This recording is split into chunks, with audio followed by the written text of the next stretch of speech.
पिथौरागढ़ जिले के होनहार युवा अमित द्विवेदी ने यूकेपीएससी परीक्षा में चौथा स्थान हासिल कर एक नई मिसाल कायम की है। अपनी मेहनत, लगन और दृढ़ संकल्प के दम पर अमित का चयन डिप्टी कलेक्टर के प्रतिष्ठित पद पर हुआ है, जिससे पूरे पिथौरागढ़ का नाम प्रदेश भर में रोशन हुआ है। इस शानदार सफलता के पीछे की प्रेरणादायक कहानी क्या है, तैयारी के दौरान उन्हें किन चुनौतियों का सामना करना पड़ा और सिविल सेवा का सपना देखने वाले युवाओं के लिए उनका क्या संदेश है, इन्हीं सभी पहलुओं पर एनआईएन टीम ने अमित से विशेष बातचीत की। आइए सुनते हैं उनकी सफलता का सफर, संघर्ष की कहानी और भविष्य की योजनाओं के बारे में सीधे अमित की जुबानी। अमित जी, आपको बहुत बहुत बधाई। धन्यवाद। आपने जो है यूकेपीएससी में जो है चौथा स्थान प्राप्त किया है। किस तरीके से आपने तैयारी की, थोड़ा सा इस बारे में बताएंगे। जी, पहले आप सभी का धन्यवाद। अभी जो उत्तराखंड पीसीएस की परीक्षा हुई है उसमें मुझे रैंक 4 के साथ डिप्टी कलेक्टर के पद पर मेरा चयन हुआ है। तैयारी की बात करूं तो मेरी प्रारंभिक शिक्षा मेरे गांव से ही हुई और कॉलेज मेरा यहीं पिथौरागढ़ से हुआ। उसके बाद मैंने पिथौरागढ़ में रहकर ही इस परीक्षा की तैयारी की। मैंने जो ऑनलाइन रिसोर्सेज हैं उनके माध्यम से इसकी तैयारी की और सिलेबस, पीवाईक्यूज इन सब को देखकर और जो यूट्यूब पर ही जो फ्री रिसोर्सेज उपलब्ध हैं उन्हीं से सीखा और अभ्यास किया और सीखा। ऐसे ही आज ये मुकाम हासिल कर पाया हूँ। कौन से अटेम्प्ट में ये सफलता हासिल की, थोड़ा इस बारे में बताएंगे। ये मेरा पीसीएस परीक्षा का ये मेरा पहला ही अटेम्प्ट था, तो मुझे इस पहले अटेम्प्ट में ये अच्छी रैंक हासिल हुई है। इससे पहले आपने जो है इससे पहले भी आप कहीं जॉब में होंगे या तो कहाँ पर थे, किस तरीके से आपने वो पढ़ाई की, थोड़ा उसके बारे में बताएंगे। जी, इससे पहले सबसे पहले मैंने जो पटवारी परीक्षा थी उसमें मैंने सफलता प्राप्त की थी, तो मैंने उसमें भी कार्य किया और अभी मैं उत्तराखंड सचिवालय में समीक्षा अधिकारी के पद पर कार्यरत हूँ और अभी मेरा चयन पीसीएस के पद पर हुआ है। तो लगातार मुझे जो उत्तराखंड में 2021-22 के बाद जो भर्तियाँ आई हैं, ये अवसर भी अच्छा था कि लगातार भर्तियाँ आ रही थी और मैं उस पड़ाव पे था कि मेरी तैयारी ठीक है। तो लगातार भर्तियाँ आई, अवसर मिले और जहाँ तक बात की जाए कि जो परीक्षाएं हैं अब उनका स्वरूप भी बदला, पारदर्शिता का स्तर बढ़ा, तो मेरे जैसे लोग भी जो गांव से आते हैं और निम्न आय वर्ग से आते हैं वो भी आज इस प्रतिष्ठित परीक्षा तक में सफलता प्राप्त करने में सफल हुए।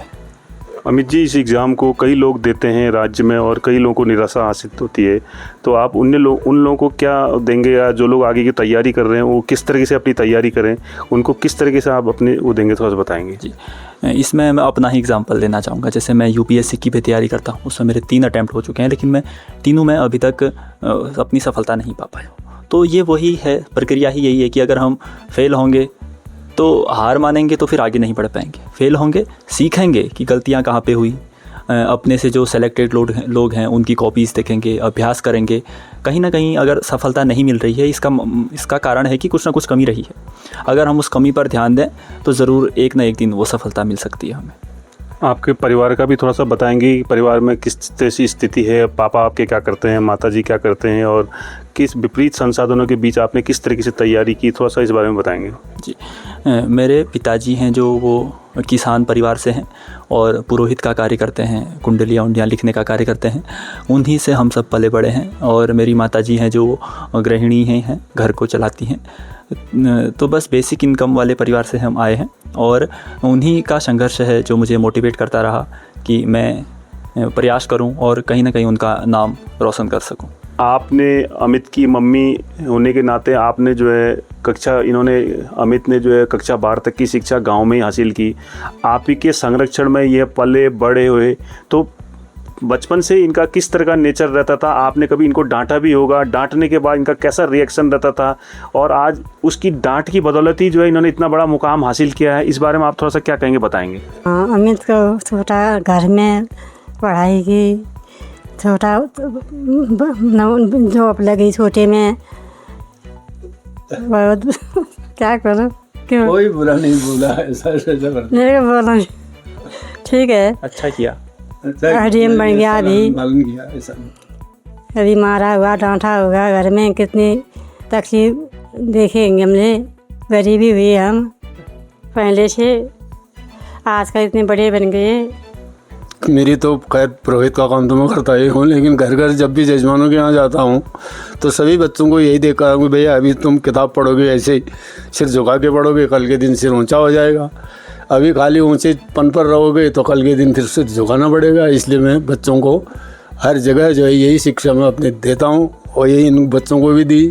नहीं तो गरीब परिवार के थे हम, ऐसा कोई संसाधन तो ज़्यादा हमारे पास कुछ भी नहीं था, फिर भी बच्चों ने मेरा गाइडेंस माना, मतलब मेरी राह मानी। इस सोर्स से जो है नौकरी लगी, तो क्या इस बारे में भी आप बताएंगे कि कितनी पारदर्शिता रहती है यूकेपीएससी में? जी, मैं अपने से बड़ा एग्जांपल, क्योंकि मैं जिस वर्ग से आया हूँ ना हमारे पास ऐसे संसाधन हैं ना सीधे पहुँचने। अगर मेरे लगातार मैं बताऊँ, ये मेरी 6ठी परीक्षा है जो मैंने उत्तीर्ण की है, तो ये अपनी मेहनत का परिणाम है। जब पारदर्शिता हो, लगातार एग्ज़ाम हो रहे हों और उन सब में अगर मैं इस वर्ग से आकर यहाँ तक पहुँचा हूँ तो मैं बिल्कुल इस बात से असहमत हूँ कि ऐसा कुछ भी है परीक्षाओं में आजकल।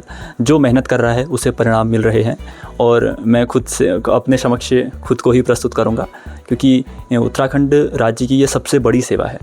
यहाँ एक ऐसा बच्चा जो सरकारी विद्यालय से आया है और निम्न आय वर्ग से आया है और हिंदी माध्यम का है, वो अगर टॉप करता है तो कहीं ना कहीं सिस्टम में हमारा भरोसा फिर से बनने लगता है। आप अपनी सफलता का श्रेय किसको देना चाहेंगे, थोड़ा इस बारे में बताएंगे?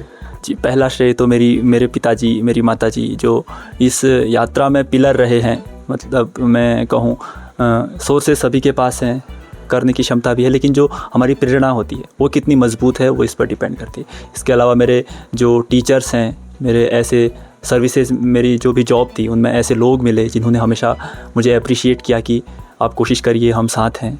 तो ऐसे ही पूरे समाज को मैं इससे जोड़ना चाहूँगा।